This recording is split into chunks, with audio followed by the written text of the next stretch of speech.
Hey guys, today I'm going to be showing you how to machine sew a small appendage onto a plush. So I'm going to demonstrate with this tail, and you can see it's pretty small. It's a bit over an inch tall, and these can be very difficult to sew onto a plush if you're machine sewing it on. You can also use this method for arms, legs, horns, anything really small with this kind of rounded attachment point. I use this method when the shapes to join together are simple, and since it's just a tail, it's just a circular shape how it attaches to the body. It does require the object to be placed where there is a seam.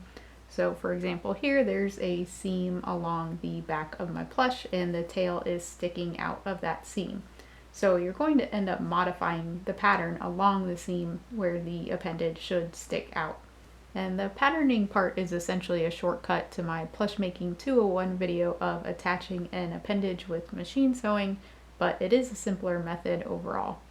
But if you have a more complex shape to machine sew onto the plush, you might want to check out that other video that I mentioned. And of course you can always hand sew these small pieces onto a plush, but hand sewing isn't as strong and it also takes a while to do. Well, once you get the hang of it, this method is pretty straightforward and quick. So let's get started. So again, this technique is when you have an edge of a pattern like this. This is the back of my body pattern where I want the tail to connect, and I'm just going to attach the tail to the back of the pattern. So this won't work if you wanted to attach something in the middle of a pattern where you don't have a seam. So because this is cut out and I'm going to have two pieces that I sew together, this technique is going to work here.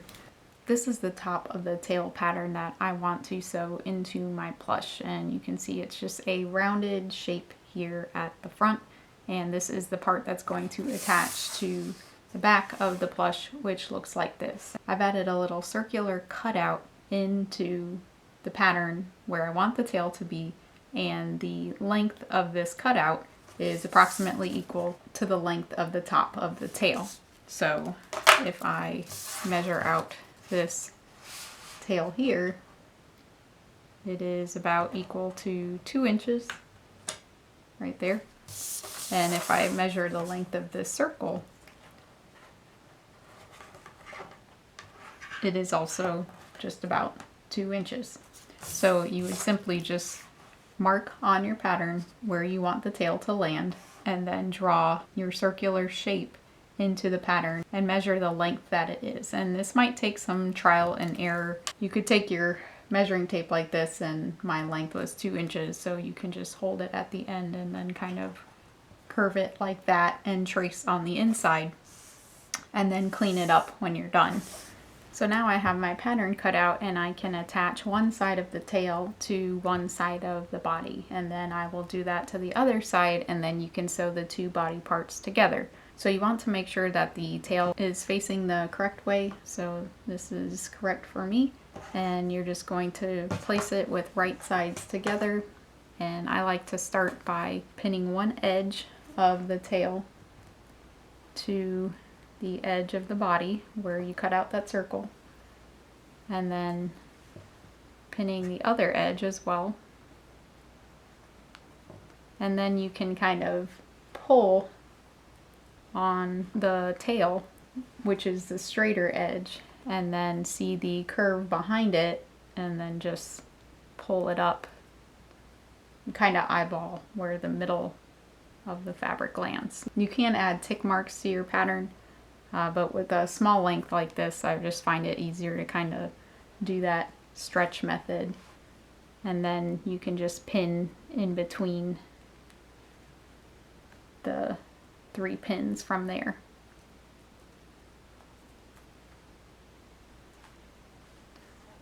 So I'll do this for the other side now. So again, with right sides together, you pin the top together, lining up the edges, and then pin the bottom together.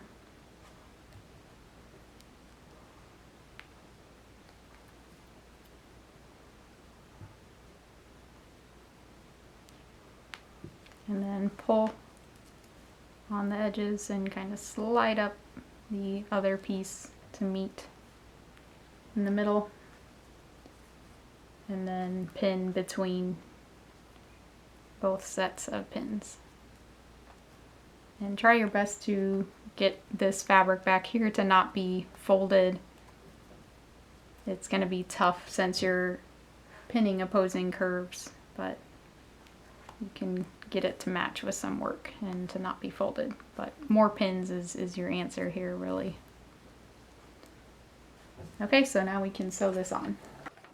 So I always start with a basting stitch when I do this, which is a longer stitch equal to 5 millimeters, and that's just because it's easy to mess this up and need to redo it, and if you need to redo it, it's easier to take out a longer stitch than a shorter one. And I do sew over my pins. I do use silk pins, which are less likely to get hit by your needle, although I have hit them before, but the worst that's happened is that they just bend. But you don't have to sew over your pins. You could just pull them out as you're about to hit them. So I'm just going to start at the very top, and I have my back stitch automatic at the beginning and the end, and I'm just going to sew along this line here in my 1/4 inch seam allowance.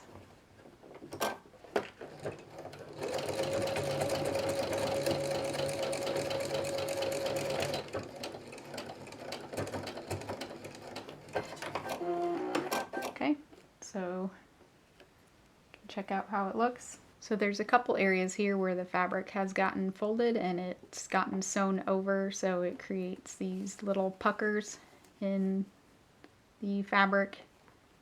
So it's kind of hard to see since it's minky, but these little areas here are puckered because the fabric was folded when it's sewed, and that's going to happen often when you're sewing opposing curves. But the solution that I have for this is just to undo the one stitch that the fold is happening on, and then kind of even it out with your finger. And so I'm going to do that here as well. And now I'm going to sew over this side. This was the underside originally when I was sewing, but now I'm just going to go over that area where I just seam ripped, and this time it's going to be a lot easier not to have that fold there.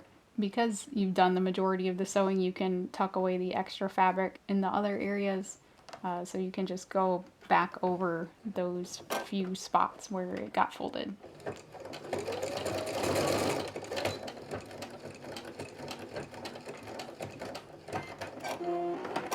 So that was the first area, and you can see I didn't go over the whole thing again. I just went over the one area where it was folded.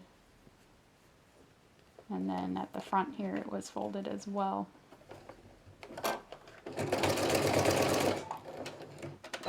Alright, so now we don't have any folds in our fabric, and we can go ahead and do the other side.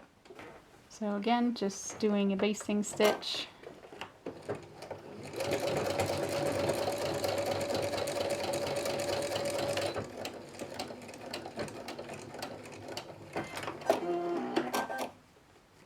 And checking the back. And so like we just got one big fold right here. So I'm just going to take my seam ripper and undo that.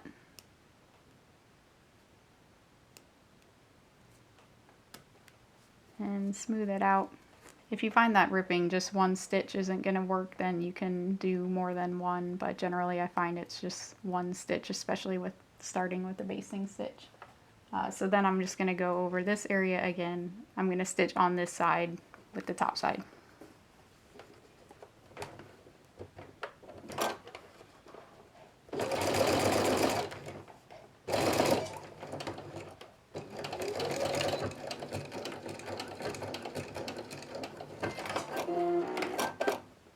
Alright, it looks better, so now I can finish up by going over it with a shorter stitch so that it's not a basting stitch holding it all together. So now with the two sides of my tail sewn on to the body, I can go ahead and sew the body together. So you're going to do this by pinning the seams that you just sewed together, so the top of the tail with the top of the tail. I'm going to connect those just by lining them up and then putting a pin through it. and then I'll go up to the back. And I leave my plushies open in the back to stuff them, so I'm only going to do a couple pins. And then I like to go to the bottom seam of the tail and pin that.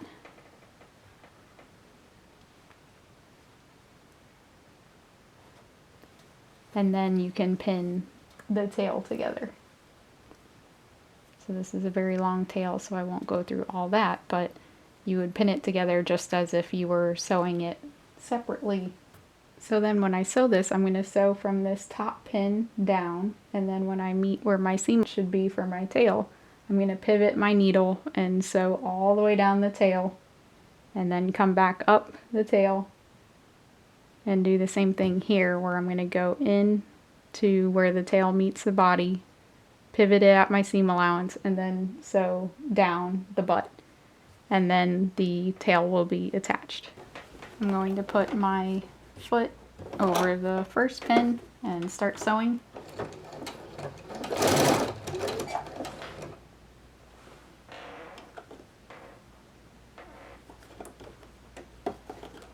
And then I'm going to go down to the seam allowance where my tail begins. And that should get you right at that seam where you sewed the tail on. And then pick up your foot with the needle still in and turn it. And then just sew down the tail. So now I'm getting close to the body again, so I'm just going to do the same technique where I'm just going to sew to the seam of the tail where it meets the body, and then turn my foot and sew down a little bit.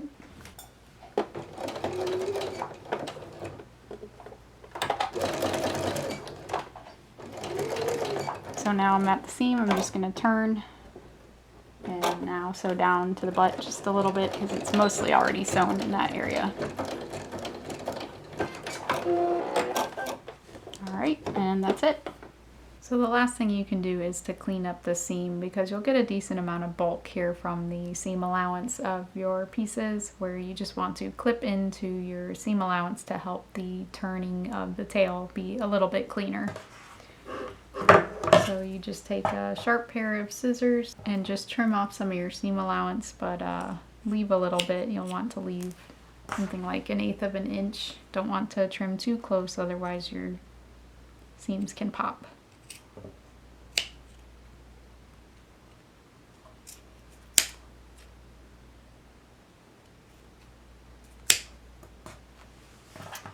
And also on the bottom.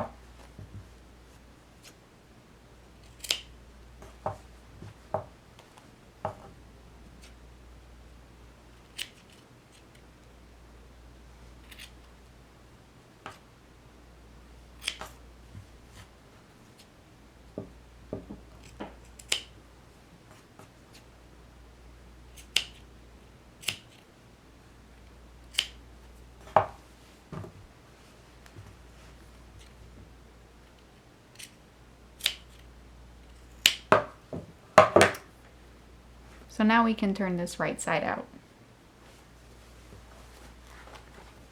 And these small tails can be pretty tough to turn right side out, so my favorite tool is a pair of forceps or hemostats, and these lock, so if you push them together they'll lock in place. You just stick them in the hole where you sewed the tail on and try to grip some of the fabric past a certain point, and then just pull on the fabric, and it's a lot easier than trying to push it out.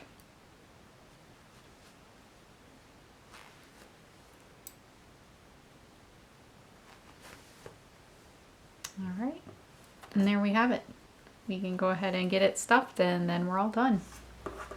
So here's the finished tail. It's sewn on into the plush, and the attachment point is nice and clean and more secure than I'd be able to get with hand sewing, and it looks good.